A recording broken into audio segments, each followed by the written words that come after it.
Então, 2023 acaba sendo um ano um tanto confuso, entre tanto e também um certo nervosismo por aquilo de incerteza que a gente não sabe o que vai acontecer. E não sei em relação a vocês, mas parece que a pandemia ainda não está há tanto tempo atrás, parece que cada vez que a gente liga a TV, você só vê desgraça atrás de desgraça.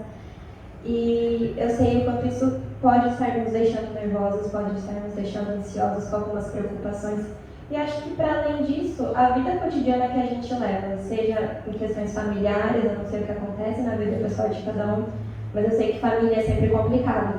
Então, ocasionalmente, alguma coisa acontece ali. No trabalho, como o Bruno colocou, ele pedindo por um emprego e aí ganhou um acidente de presente. Então, assim, todas as áreas da nossa vida, de alguma forma, elas nos trazem incertezas. E a gente vê mais um movimento, cada vez mais, da gente buscar por certezas na nossa vida. E muitas vezes também em busca de um controle. Eu lembro que eu estava conversando com a Ana durante esse ano que passou, e em alguns momentos ela me mandava uma mensagem: Nath, eu estou surtando, eu estou com muita ansiedade porque está acontecendo isso e isso. E a gente falava: Ana, mas por que você está tentando controlar tudo? Eu falava para ela, mas eu estava falando para mim também, porque foi as duas surtando junto.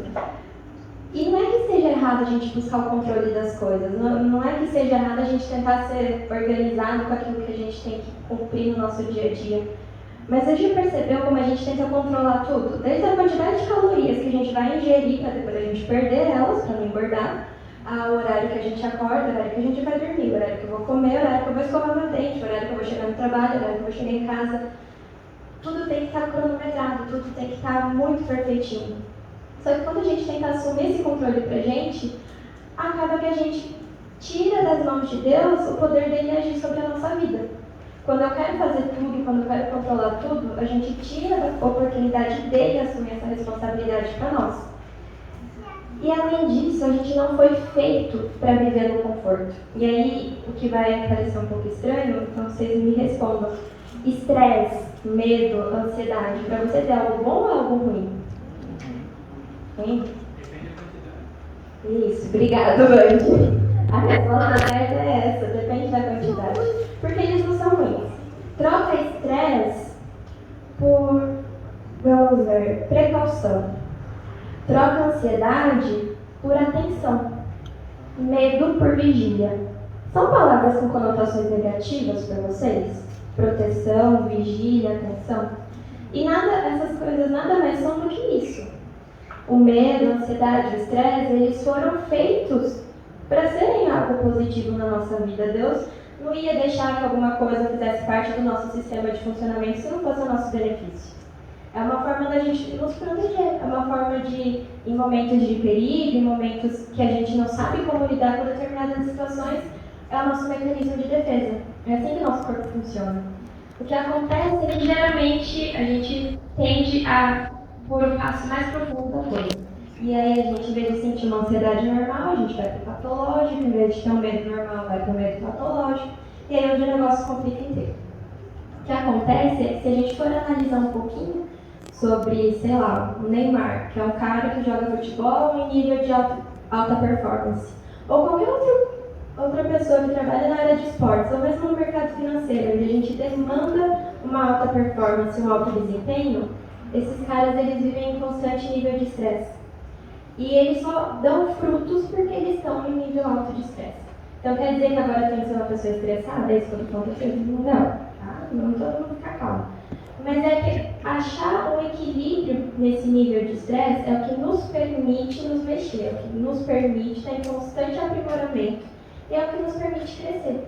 Então, quando as coisas começam a andar errado, em vez de você começar a olhar para essas coisas como coisas que estão dando errado na sua vida, começa, o que eu tenho para crescer nesse ambiente?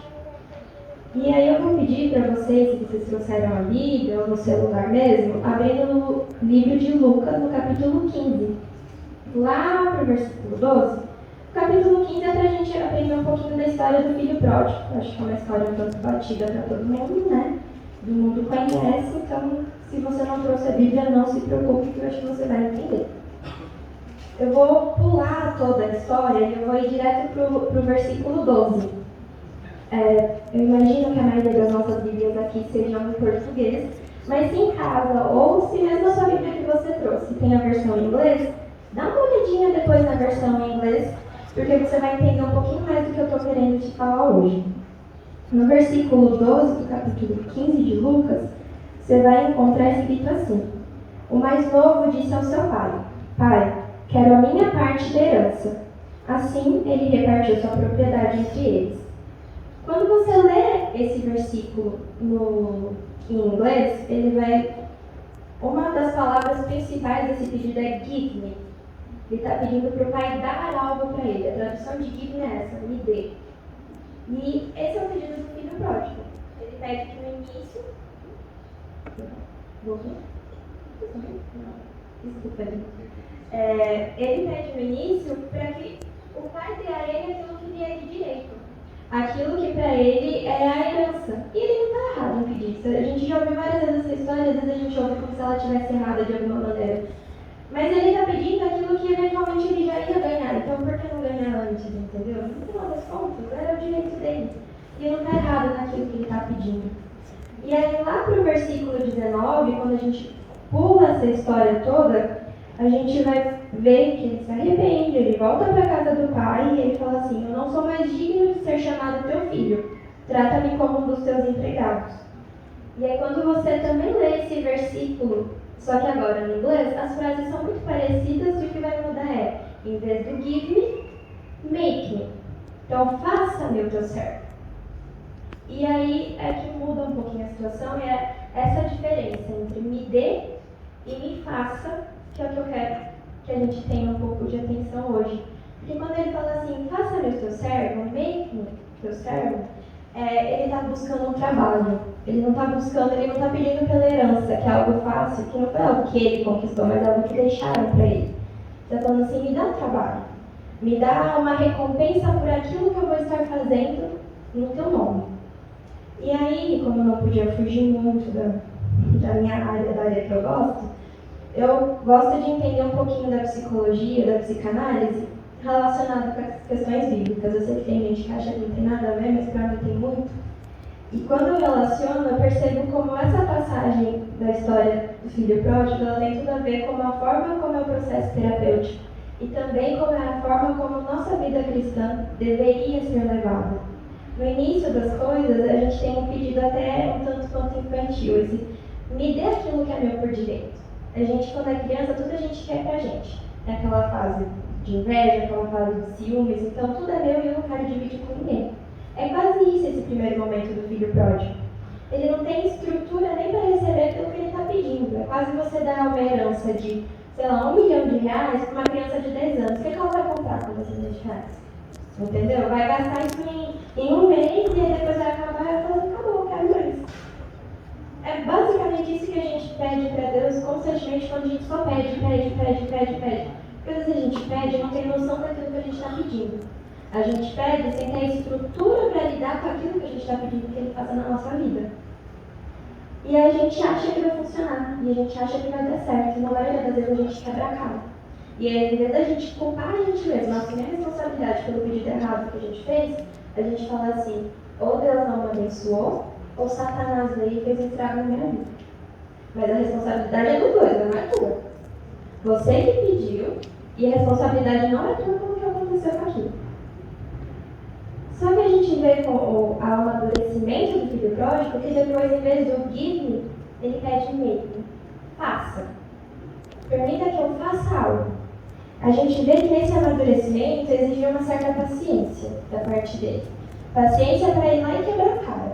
E sabedoria para entender que a responsabilidade da quebrar da cara não foi do pai que deu herança para ele. Foi dele que fez a burrada de pedir herança antes da hora. E aí ele começa a entender que ele tem que ter sabedoria para discernir aquilo que ele também vai desejar, aquilo que ele vai pedir a Deus, aquilo que ele vai querer. Ele vai ter que aceitar quando as coisas não se realizarem, quando o pai virar para ele e falar assim, não está na hora de você receber essa herança ainda. E tem que ficar bem com a resposta que ele recebeu. Ele vai ter que pedir por crescimento, pedir por construção, e não para receber as coisas de mão beijada. E até mesmo para pedir para que Deus permita que a gente construa algo, para que Ele nos auxilie na construção, esse tem que ser um pedido muito humilde, que requer sabedoria, porque quantas vezes a gente não ora pedindo as coisas, mas a gente não ora falando assim, Senhor, eu quero ser rico. Você não ora falando assim, Senhor, me dá sabedoria para eu estudar, para eu ter um emprego. E aí desse emprego eu ter outro emprego e eu vou trabalhar 5 dias por semana sem parar. Eu não vou ter descanso, eu vou descansar no sábado, domingo eu também vou trabalhar. E aí o Senhor me ajuda a ficar rico? Alguém já pediu para Deus ficar rico dessa forma? Então. Porque é mais fácil receber do que a gente construir algo. É mais fácil a gente pedir de Deus alguma coisa do que a gente querer a ajuda dele na construção de algo. Aí você fala assim, Nathalie, mas no início você não falou que não era para eu controlar tudo, porque senão a gente atrapalhava Deus? Sim, porque eu não estou falando para você controlar e você fica ansioso porque você vai ter que fazer o percurso inteiro sozinho. Eu estou falando, não fica ansioso e não queira controlar tudo, porque você vai dividir o fardo dessa caminhada com Deus. Mas eu não estou falando para você, então deixa na mão de Deus e fica sentado esperando a hora que a herança vai cair no teu colo. Porque apesar das bem-aventuranças e apesar das promessas que Deus faz para a gente, que são registradas na Bíblia, em nenhum momento ele fala que a nossa salvação vem de graça. Entendeu? Graças e obras. Não vamos esquecer que os dois andam lado a lado. Deus faz a parte dele e a gente faz a nossa parte. A responsabilidade de tudo que acontece na nossa vida não tem que ser atribuída ao terceiro, mas a nós mesmos sobre como nós gerimos. Deus pede que nós façamos a nossa parte. Por isso que esse estresse, essa dificuldade, ela faz parte. Deus não prometeu pra gente um caminho e uma vida fácil simplesmente porque a gente ia estar se relacionando com Ele. Ninguém é uma promessa um tanto tola, eu diria assim, e às vezes é equivocada que nos traz para a igreja, de achar que quando a gente vai se tornar cristão, então tudo vai ficar muito fácil, tudo vai ser muito legal e tudo vai ser muito confortável. Essa não é a proposta. Na verdade é bem o contrário. Quando você se tornar cristão, o negócio vai ficar mais difícil ainda. E aí você fala assim, então não tem graça ser cristão. Tem porque a promessa, o prêmio final, ele é muito maior do que tudo, qualquer coisa que a gente pudesse conquistar sozinho. Só que isso não quer dizer que para chegar lá vai estar fácil. Não quer dizer que aguentar até lá vai ser um caminho tranquilo. E essa promessa que às vezes a gente esquece. Deus não prometeu tranquilidade, Ele não prometeu um mar calmo, Ele prometeu um mar agitado, Ele prometeu um caminho difícil. Ele fala que o caminho que a gente vai percorrer é um deserto arenoso. Que a gente vai caminhar no meio do deserto arenoso. Então, não sei se vocês já foram para um lugar muito quente. Mococa é um lugar muito quente, mas o lugar mais quente que Mococa foi Presidente Prudente para mim. Foi uma outra cidade que a gente morou. E lá era quente no nível. Você está andando com uma rasteirinha e daqui a pouco a cola da rasteirinha já tinha ido embora, você tinha deixado a sola 5 passos para trás e você só tinha percebido depois. Porque a cola do sapato derretia no asfalto. É o nível da temperatura de Presidente Prudente. E aquilo não era um deserto. Então imagina assim, que andar no deserto para chegar até Deus não deve ser uma coisa muito confortável. Ou seja, ser cristão não é confortável. E aí relembra, qualquer um que viva hoje em alto desempenho, que viva uma alta performance, eles não ficam em ambientes confortáveis. Eles não acordam 10 da manhã e ficam sentados no sofá vendo TV. Nem nas férias. Entendeu? A vida deles não é confortável e por isso rende tanto. A nossa vida como cristão segue o mesmo paralelo. Não é porque Deus promete um grande prêmio no final que é ficando com a bunda sentada aqui na cadeira da igreja que vai dar tudo certo no final. Por isso que o que esperar de 2023 não é sobre o que você vai esperar que Deus faça no 2023 na sua vida. É o que você está pedindo para Ele. O que você está fazendo?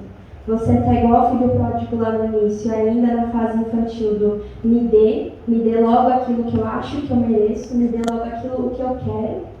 Ou você vai começar 2023 já com uma parte sua amadurecida, olhando para Deus e falando assim, então, me faça teu servo e me ajude a construir um caminho bom o suficiente para ser digno do teu prêmio, digno da tua herança no final das contas. Não espere de 2023, a gente traça tanta meta, todo janeiro é aquela coisa, porque ano passado eu não fiz isso, e esse ano eu vou fazer. E aí a gente faz, a gente não faz. A gente se enrola mais um pouco, porque 2024 eu vou estar vivo, né? Então, em 2024 eu faço. E a gente esquece que a gente passa a vida inteira sempre fazendo isso. Então, não espera do ano, não espera dos outros.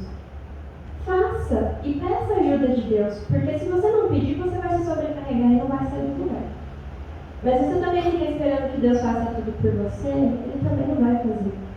E não porque Ele não seja um pai amoroso, que não quer dar tudo aos filhos, mas é porque Ele é um pai sábio, que sabe que dar as coisas de mão beijada para os filhos não vai levar eles a lugar nenhum, não vai trazer crescimento para ninguém. Por isso eu instigo a vocês que nesse 2023 a gente não espere as coisas, mas que a gente ore de forma ardente, pedindo para que Deus nos faça servos. Eu quero pedir que vocês peçam por construção e não por heranças que venham de mão beijada. E que vocês entendam que esses momentos de incerteza, esses momentos de dificuldade que podem vir a acontecer com vocês, que por mais estresse e ansiedade que eles nos tragam, muitas vezes eles são muito melhores do que ficar no conforto. A gente não tinha combinado, mas o exemplo que o Bruno trouxe do testemunho dele cabe muito nisso que eu estou falando. Ele foi pedir por um emprego. Quantos de nós não queremos agora? É a minha oração também. Sabe? E aí parece que a gente está pedindo já um passo fácil para Deus. A gente tem o costume de fazer orações tão batidas, tão simples, tão recorrentes. E eu estava ali sentada e até ouvi assim, nossa, ele foi específico, né? Falou o nome até das 3 empresas que ele queria, mas é isso, essa é a oração. Eu não vou pedir, Senhor, abençoa meu dia e o hambúrguer com batata frita que eu vou comer. Senhor, abençoa meu dia e o arroz com feijão que eu vou comer hoje. Não. Peça de verdade. Peça com especificidade. Peça com vontade, com desespero, se for a situação, por aquilo que você está precisando. E Ele vai atender. E Ele atendeu, talvez não da forma como o Bruno queria, porque não acidente em tanto. Mas entende como é pelo desconforto, é pelo acidente, é pela situação fora do normal, que muitas vezes Deus abre portas para a gente crescer? Que Ele abre portas para que outras pessoas conheçam da palavra dEle numa circunstância que talvez não fosse exatamente aquela que a gente pediu. Ou seja, muitas vezes a gente vai orar e a gente não vai receber exatamente aquilo que a gente pediu, vai ser aquilo que a gente precisava. E a gente tem que ter sabedoria o suficiente para entender que esse é o caminho de Deus para a nossa vida. Então, que a gente não espere nada de 2023, mas que a gente se permita ser servo de Deus, para que a gente possa construir esse caminho junto com Ele. Bom, a oração é comigo mesmo? Então tá bom. Vamos ficar em pé para fazer a oração final, gente?